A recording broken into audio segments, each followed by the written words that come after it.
نحمده ونصلي على رسوله الكريم أما بعد فأعوذ بالله من الشيطان الرجيم بسم الله الرحمن الرحيم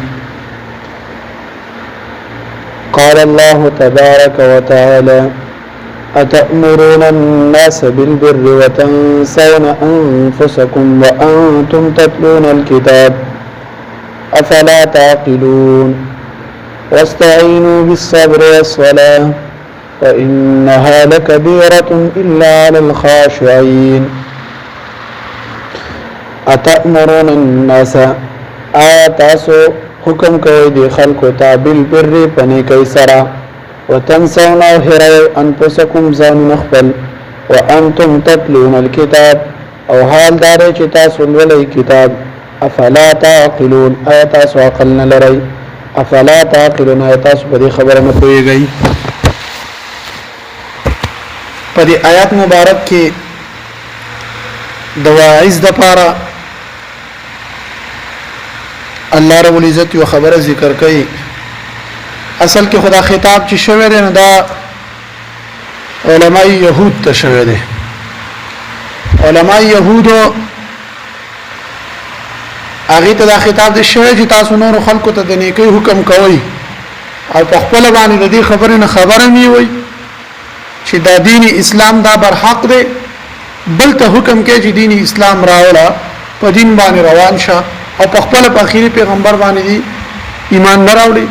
او نور ته چې کوم دی د نیکی حکم کوي خدلته دینه اصل کې خطاب اوی ته شوی خو هر واعظ هر بیان کوونکې واعظ کوونکې تبلیغ کوونکې هغه ټول ته خطاب دی اتامرون الناس بالبر آیات خلق ته حکم کوي په نیکی سره وتنسون انفسکم او هروي خپل ځانونه یو کس ته واعظ دی ناس ته په منبر باندې په جنازګاه کې ولاړ دی په یو بل غونډه کې دی په یو پروګرام په موقع باندې دی خلکو ته واعظ او نصيحت کوي او دا واعظ نصيحت دا چې سوي نه پاغي په خپل باندې عمل نه کوي نو یقینا چې د دې خو او په احادیثو کې ډیر زیات عذابونه راغلي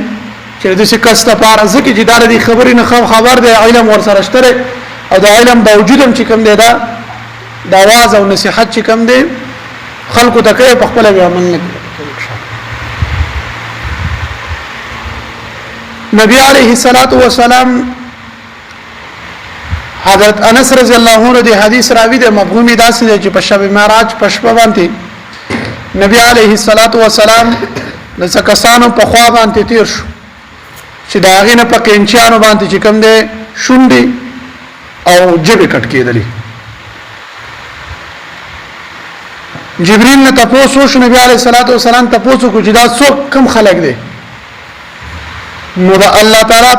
پیغمبر ته جبريل وایي چې دا هغه خلق دي چې بل تواز او نصيحت کوي بل تلار خودنه کوي په خپل په کار باندې عمل نه دی کړی دا فضایل بیانې چې لکه دا ګوره کبیره ګناه دا ګناه مکوئ په دې ګناه کې دا چل دی په دې ګناه کې دا چل دی په دې ګناه کې دا چل دی او په خپل باندې دا ګناه ارتکاب کوي او ګناه کوي دا ورنګي د ابن عساکر رحمه الله هغه یو روایت را نقل کړی دی هغه وایي چې جنتیان بچکم دي د بایزو ځخیانو په عذاب کې ویری او تاسو ته وږي چې تاسو ولې په عذاب کې په دوزخ کې به ویني هغه ورته وایي چې موږ د ګناه له وجې چې کوم دي دوزخ ته راغلي هغه به ورته وایي د کومي ګناه له وجې چې معلومات وشي هغه به ورته وایي دغه ګناه نه خو تاسو موږ منع کوو او مونږ چې دغه ګناه نه ځان منع کړی تاسو په واعظ او نصيحت عمل کړئ من جنت ته راغلي نو د دین دا خبره معلومه شو چې سړی په خپل ته واعظ او نصيحت کوي دعوت کوي تبلیغ کوي بلته نو هغه په خپل هم پکار نه چې په دې خبرو باندې عمل وکړي دا سینه دا چې یو سړی هر سړی برا پاسي واعظ او نصيحت بم کوي او په خپل په خبره باندې عمل هم نه کوي نو د آیات مبارک نه دغه خبره چې تأمرون الناس بالبر تاسو حکم کوي خلکو ته په نیکی سره وتنسون انفسکم او خپل ځانونه مهر کړي او خرته پتر وانتم تتلون الكتاب او تاسو لولئ کتاب فلا تعقلون تاسو خرته پتر چې دا کار د ګناه دی بل تر دې نقصانات بیانې بل ته واعظ کې نصيحت ورته کې د نیکی حکم ورکې چې دا خخ کار کوا دا کوا موږ کوا داس کوا روزه خو ځان له عمل نه کې د دې آیت مطلب دا دی عزت مندو چې دینه صرف اور صرف دا خبره هم نه ثابتي چې څوک بواز کوي نو هغه په اول په خپل عمل کې نه بل تواز او نصيحت کوي ورخه امام مالک د ابن سعید بن جبیر رضی الله عنه یو روایت را نقل کړي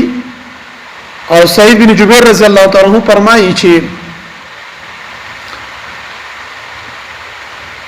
داسي نه دا چې یو سړی دی په دې وجه باندې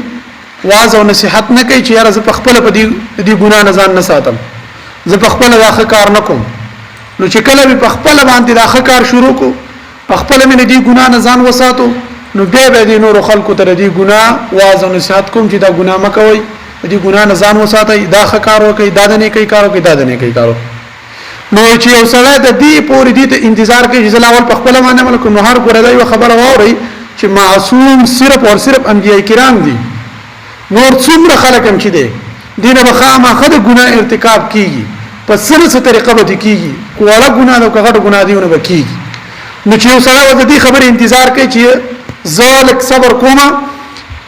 او دې خبره ته سړی پاتې شي چې لاول بس په دې کار باندې عمل کوم به بل ته په دې باندې واز کوم لاول به دې ګناه ځان ساتم به بل ته چې دې ګناه ته ځان وسات نو دا خو به دعوت او تبلیغ کار سره پری دي هر سړی په دې انتظار کې نو واز به ختم شي نصيحت به ختم شي او په قران کې خو صراحتا وایي چې تاسو واز او نصيحت کوئ د خلکو دا ارث ورته را پیداوي ورته ورخای نو د دینه دا خبره نه ثابتېږي چې یو سړی د مکمل پس یو ګناي په خپل باندې نه پریخي نو بل ته هغه معلومات نه ور کوي هغه باره کې ورته واز نه کوي نصيحت ورته نه کوي بیان ورته نه کوي یو خبره ده چې ګوره دلته بلتا په یو ګناه باندې خودنه کول دا ځان لا مسله ده او یو ګناه په خپل باندې کول دا ځان لا مسله ده لکه مثال تور باندې یو سړی مونږ نه کوي خروجه نسی نو ځکه نه ده پکار چې یو سړی مونږ نه کوي روزه دي نسی نه دا به روزه نسی